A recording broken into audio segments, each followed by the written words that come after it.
Menimcha endi probkalar bo'lmaydi. Uchar mashinalar sotuvga chiqarilganingizlar. Bu ko'rib turgan mashinalarni Xitoy ishlab chiqarishni boshlagan.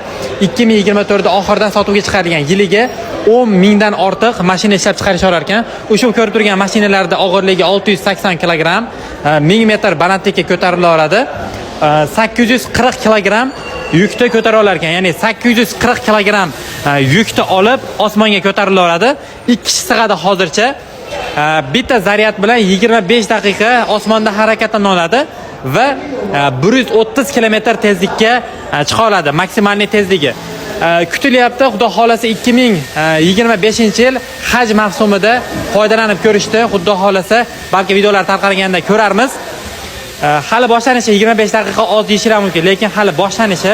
Xudo xolasa menimcha buni 2-3 soatgacha oshirishlik mumkin. Videoga like bosib qo'yinglar, narxini aytib o'taman.